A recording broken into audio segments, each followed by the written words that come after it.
주식 투자의 고수. 과연 누굴까? 주식 투자의 찐 고수이며 전문가들은 명함도 내밀지 못할 그런 엄청난 내공을 갖고 있는, 자, 소개할게. 바로 미안. 하지만 이건 사실이야. 2000년 월스트리트 저널은 원숭이와 투자 전문가의 수익률 게임이라는 실험을 진행했어. 원숭이가 무작위로 던진 다트에 미리 적어놓은 종목과 전문가들이 선정한 종목을 비교하는 방식이었지. 결과는 원숭이가 압도적으로 이겼어. 이 시기에 증시 상황이 좋지 않았는데 원숭이는 마이너스 2.7%를 기록했고 투자 전문가들은 마이너스 13.4%라는 손실을 기록했어. 이 결과를 우연이라고 치부하기에는 침팬지와 펀드 매니저, 고양이와 전문 투자자, 5세 어린이와 증권 전문가 등 여러 게임에서 전문가들이 패배했었지. 이 결과로 우리들이 얻을 수 있는 교훈은 무엇일까? 주식 투자를 할 때는 생각보다 높은 지능과 정보가 쓸모없다는 점이야. 그래서 오늘은 여러분들도 주식 투자를 해서 성공할 수 있는 이유와 그럼에도 불구하고 대다수가 투자에 실패하는 이유에 대해서 알아볼 거야. 이 두 가지를 근거로 우리가 앞으로 나아가야 할 방향에 대해 함께 이야기를 나눠보자고. 시작할게.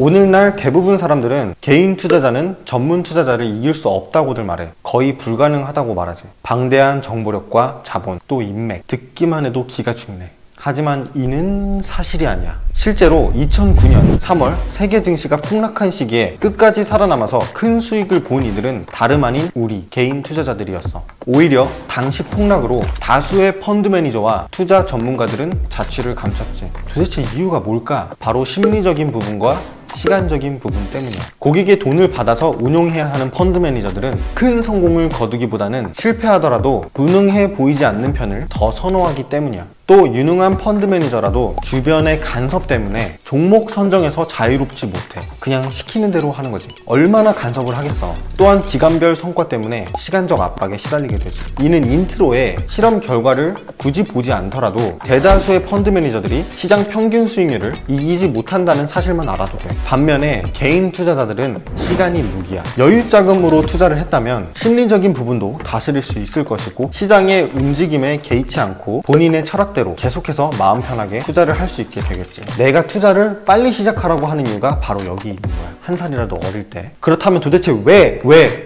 개인 투자자들은 이러한 강점이 있는데도 불구하고 대부분 투자에 실패하는 걸까? 그 이유는 순식간에 부자가 되기 위해서 투기 열풍 속으로 내 돈을 갖다 바치려는 그 유혹을 참지 못하기 때문이야. 이런 상황은 주식을 해봤다면 누구나 한 번쯤은 겪어보았을 거라고 생각해. 한번 투기 광기에 대한 역사를 두 가지만 알아보자고. 여러분도 잘 알고 있는 17세기 초 네덜란드에서 발생한 튤립 구근 열풍. 역사상 가장 거대한 투기 열풍 중 하나였지. 간단하게 설명을 하자면 한 식물학 교수가 돈을 벌기 위해서 오스트리아 빈에 있던 터키 원산지의 특수 작물을 네덜란드로 가지고 오게 돼. 그러다 어느 날 밤 그 교수의 집에 도둑이 드는데 도둑은 교수의 집에서 특수 작물 중 튤립 구근을 훔쳐가서는 상인들에게 헐값에 팔아버리게 돼. 이렇게 해서 약 10여 년 후 튤립은 네덜란드 사회에 널리 퍼지게 되지. 그러던 와중에 튤립이 이 모자이크라는 이름의 바이러스에 감염되게 되는데 이 감염된 튤립이 투기 열풍을 불러일으키게 되는 거야. 지금 봐도 뭔가 희소성 있고 예뻐 보이지? 이렇게 튤립 구근 가격은 가파르게 상승하고 모든 이들이 튤립을 원하게 돼. 당시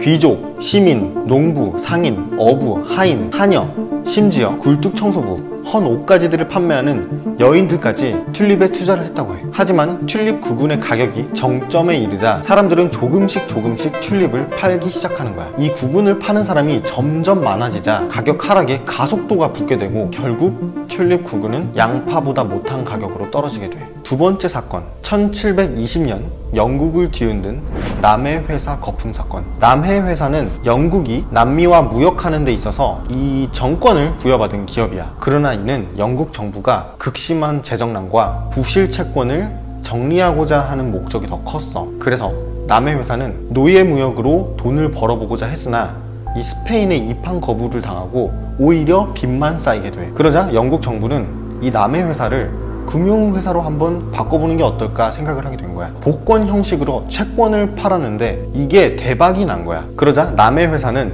영국 정부한테 주식을 발행하게 해달라고 주식 발행 허가를 요청하게 되지. 영국 정부는 당연히 허가를 내줬고, 공기업 타이틀을 갖고 있는 남의 회사는 일반인들에게 주식 공개를 하면서 무리하게 주가를 올려잡게 되지. 하지만 비싼 주가에도 남의 회사는 고공행진하며 사람들은 엄청난 수익률을 얻었어. 그 후 각종 호재성 루머에 사람들은 열광하며 더욱더 몰리게 되었고, 결국 주가는 거품의 정점을 찍게 되자 정부 관료들이 앞장서서 남의 회사의 주식을 팔아치우게 되지. 그 결과 주가는 대폭락하게 돼. 이 사건에 유명 인사들도 피해를 봤는데, 여러분이 잘 아는 천재적인 과학자 아이작 뉴턴은 이 사건으로 인해서 빈털터리가 되어버려. 뉴턴은 이런 말을 남기는데, 나는 천체의 움직임을 계산할 수 있어도 인간의 광기는 측정할 수가 없었다. 쉽게 말해서 영국 정부가 일반인들을 상대로 사기를 친 거야. 본인들의 이 심각한 재정난과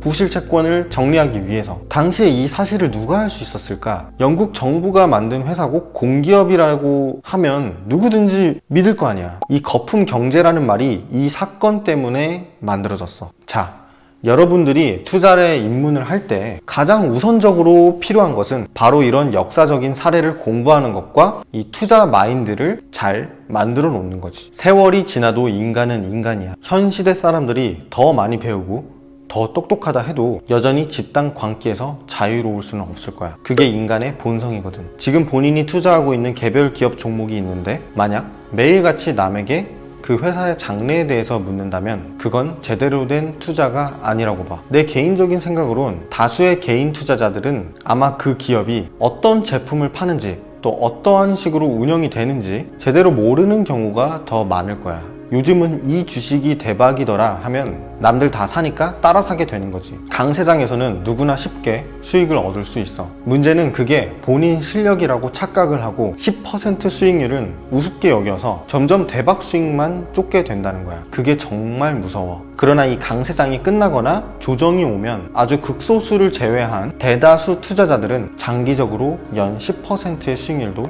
얻기가 쉽지가 않지. 내가 만약에 개별 기업 종목에 투자할 분석력과 확신이 없다면 역시나 답은 ETF가 될 수 있어. ETF 투자만 잘해도 여러분은 웬만한 전문가들보다 좋은 수익률을 얻을 수 있을 거야. 자, 정리를 하자면 내가 매번 말하지만 주식은 절대 전문가들만의 영역이 아니야. 그러니까 쫄지 마. 여러분도 성공할 수 있어. 충분히 조건을 갖췄다니까. 단 그럼에도 대다수의 개인 투자자가 투자에 실패하는 근본적인 이유를 많은 역사적 사례를 통해서 배우고, 우리는 이것을 반면교사 삼아야 한다. 그리고 나서 시간을 무기로 흔들리지 않는 투자를 해나가면 돼. 개별 기업을 사서 그 기업의 가치를 따르거나 대중의 흐름에 따라서 이 트렌드주, 테마주를 쫓거나 선택은 여러분 몫이야. 결과가 좋다면 괜찮아. 근데 하루 종일 주식 차트와 이 기업 보고서와 씨름해서 눈 가린 원숭이한테 질 바에 편하게 ETF 사는 것도 괜찮지 않을까? 자, 오늘 영상은 여기까지야. 오늘 영상의 핵심은 투자를 할 때 절대